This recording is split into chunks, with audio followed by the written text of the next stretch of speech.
Arteta stood at his press conference on Tuesday, and the word that defined the entire exchange was not an injury name or a player update. It was one small word buried inside a single sentence. When asked about the squad for Wednesday's game, he said they have to wait until tomorrow morning to see how few of the boys are available. Not how many, how few. That one word tells you everything about what the medical team is saying behind closed doors at London Colney right now. 6 players were absent from Tuesday's training session. Declan Rice, Bukayo Saka, Martin Odegaard, Ricardo Calafiori, Jurrien Timber, and Mikel Merino, who remains a long-term absentee. Read that list carefully. That is not a small fitness concern. That is the spine of this Arsenal team missing from the training pitch 24 hours before one of the most significant European nights the Emirates Stadium has hosted in years. Declan Rice controls tempo and transitions in midfield. Odegaard is the creative axis of everything Arsenal do in attack. Saka provides the directness, the threat, and the goals that change games at the highest level. Calafiori and Timber give the backline its defensive reliability and its capacity to press high. When you lose all of them simultaneously, you are not just missing names on a team sheet. You are losing the tactical identity of the entire structure. On Saka specifically, Arteta provided the clearest update of the press conference when pushed by journalists. He confirmed it is something Saka has been carrying for a while, ruled out an Achilles issue, and said it is a matter of days rather than weeks, but that the player needs to see how he responds when loading increases. The ruling out of an Achilles problem is a meaningful positive. Achilles injuries represent the worst-case scenario in terms of recovery timelines for any footballer. However, the phrase responding to loading tells you that Saka is still in a managed rehabilitation phase, where training intensity is being carefully monitored. He is not close to being ready for 90 minutes of Champions League football, and pushing him before that point would be a significant risk, with the City game coming 4 days later. On Rice, Arteta refused to go into any detail about the nature of the injury, saying only that he was not available to train, and that a decision will be made on the morning of the game. When a manager is that guarded about a player 24 hours before kickoff, it almost never means good news. If Rice had a realistic chance of playing, Arteta would have given something more encouraging. The context from the Bournemouth game adds further concern. Rice appeared to land awkwardly, attempting a header at around the 65th minute mark, was seen limping heavily afterwards, and the fact that the injury came from a landing rather than a direct contact makes it harder to assess quickly. It could be an ankle, it could be a knee, it could be a muscular reaction. The medical team are still working through it, and Arteta is waiting until the last possible moment before committing to a decision either way. The one window of genuine hope in the entire press conference came when Arteta was asked about Saka and Timber. He said, maybe one of them, let's see. He did not say both, he said maybe one. That suggests one of those 2 players has a slightly better chance of being available, but even that is not confirmed. In a high-stakes European quarter-final second leg, you cannot build a game plan around a maybe, but it is something. What is notable is what Arsenal's coaching staff were actually working on in training, despite the disruption. Assistant coach Albert Stuvenberg ran a structured session focused on 3 specific phases: build-up, wide play, and final third execution. The drill required Arsenal to complete 10 passes before switching the ball wide, then deliver crosses into a 2-versus-1 situation in the penalty area. If the defending team won the ball, the instruction was to immediately push it wide again. This is not a generic session. This is targeted preparation designed to solve a specific problem. With Saka absent and Odegaard a major doubt, Arsenal are going to need width and crosses to create danger against a Sporting side who will be more organized and more of a threat at the Emirates than they were in Lisbon. The coaching staff are not panicking. They are adapting with a clear plan. The referee appointment has also been confirmed. François Letexier will take charge of Wednesday's second leg. He has officiated 7 Champions League games this season, averaging 4.7 yellow cards per match, and has issued 1 red card across those 7 games. His record shows 3 home wins, 3 away wins, and 1 draw, suggesting no obvious bias trend. He previously handled Arsenal's 2-0 win over Olympiacos, where he issued 4 yellows in what was described as a controlled performance. He has also overseen high-pressure games without losing control, including Benfica versus Real Madrid, where he issued 6 yellows and a red when the situation demanded it. For a team holding a 1-0 aggregate lead, a referee who lets the game flow but is not afraid to make big calls when needed is about as good an outcome as Arsenal could have hoped for.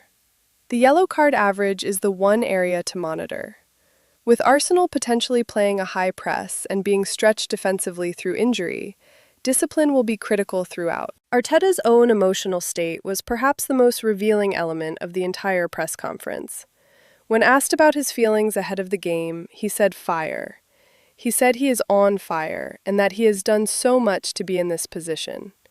He separately described this Champions League opportunity as the biggest in 6.5 years. Those are not the words of a manager managing expectations or staying measured. That is a man who believes this is a deeply personal moment.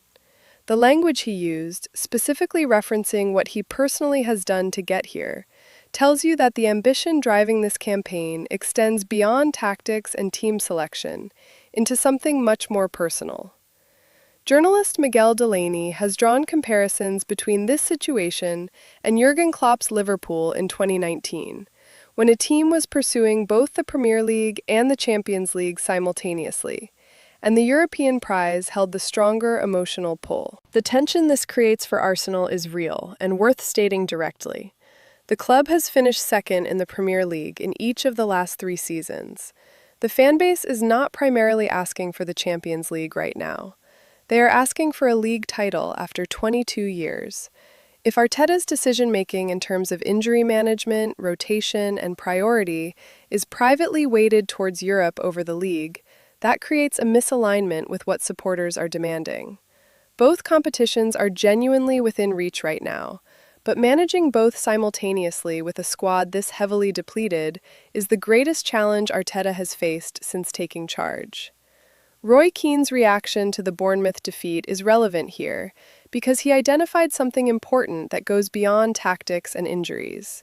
He said, "The position Arsenal are in remains fantastic, but challenged the players directly on the issue of character and leadership." He specifically called out Declan Rice, saying players like him need to get a grip of the team in moments when things are going wrong. His broader point was that talent has put Arsenal in this position, but character will determine whether they stay there. He said the next few weeks will reveal what kind of people these Arsenal players actually are, and his most direct line was that if they slip up here, they will never forgive themselves.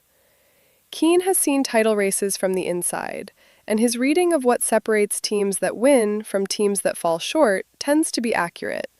Leadership in the dressing room when key players are missing and pressure is mounting is exactly the variable that cannot be coached in the week before a game. Jamie Carragher offered a structural observation that is difficult to argue against, given what this season has shown. He said Arteta's genuine strengths are his defensive organization, and possibly Declan Rice. But his most pointed comment was that Arsenal do not have an outstanding attacker. When Saka and Odegaard are unavailable, the evidence from recent games supports that assessment. Both players rank among the top 7 in the entire Premier League for open play expected assists per 90 minutes. Removing them from the equation does not just reduce Arsenal's threat, it removes the creative engine around which the entire attacking structure is built.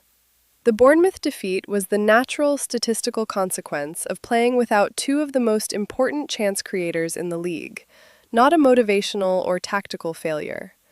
But Carragher's broader point stands. The system functions at a significantly lower level without those specific individuals, and that vulnerability is a structural one.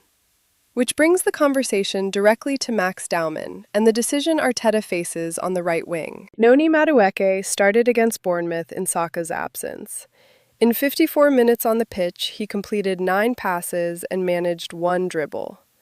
For a wide attacker whose entire value is supposed to come from carrying the ball and creating danger in one-on-one situations, those numbers represent a complete non-performance.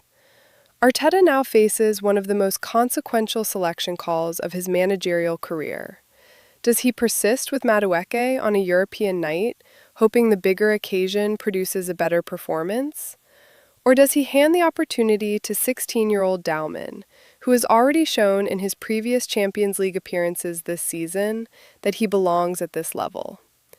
The argument for Dauman is straightforward: energy, directness, unpredictability. Sporting will have prepared extensively for what Arsenal's regular starters do. A teenager with pace and no established pattern is a genuinely different problem for any defensive unit to solve. Arteta used him in the first leg in Lisbon in a tight situation, and he handled it. The argument against is simply the weight of the occasion and the margin for error with only a 1-0 aggregate lead. But the greater risk right now is probably starting a player who completed 9 passes in 54 minutes in a must-not-lose European quarterfinal. Football at the highest level rewards bold decisions at exactly the right moment, and this looks like one of those moments. On the transfer picture developing in the background, there are several stories worth noting. Arsenal are reportedly pursuing Julian Alvarez as their primary summer striker target, and have submitted a concrete offer in an attempt to agree personal terms before opening fee negotiations with Atletico Madrid. The tactic of securing the player's commitment before negotiating the fee is a modern and intelligent approach because it weakens the selling club's leverage significantly if the player has already indicated he wants to leave. Lautaro Martinez is being monitored as a contingency if the Alvarez deal does not materialize. Both represent world-class options, and the fact that Arsenal are reportedly pursuing both suggests that strengthening the striker position is the highest priority of the summer window, which is consistent with what Carragher identified as the structural gap in this squad. Oscar Mingueza is being considered as a free transfer option to provide defensive depth and cover at right back, following the expected departure of Ben White. At no cost, he represents sensible, low-risk squad building. Arsenal scouts are also closely monitoring Fresneda, the Sporting right-back and long-admired Arsenal target, who is a doubt for Wednesday with a muscular issue. There is something almost poetic about scouting a player on the night your club faces his team in a quarter-final. But this is precisely how modern recruitment works, the technical staff always looking one window ahead. On the outgoing side, Real Madrid are reportedly monitoring Miles Lewis-Skelly. At 19, with Calafiori and Timber ahead of him in the same position, his pathway to regular Arsenal minutes is blocked for now.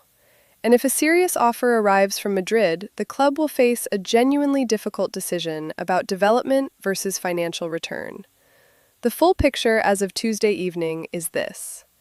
Arsenal go into Wednesday with a 1-0 aggregate lead, an unbeaten Champions League record across 11 games this season, and the knowledge that Sporting are missing multiple key players, even with Hjulmand returning from suspension. They also go in without confirmed availability from 5 of their most important players, and with a manager who has described himself as on fire, and this as the biggest opportunity of his 6.5 years at the club.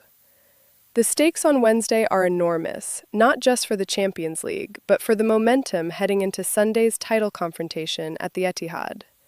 Win this and advance, and Arsenal go to City with belief restored and the wind at their backs. Fail to get through, and the entire season shifts on its axis. Talent built this position.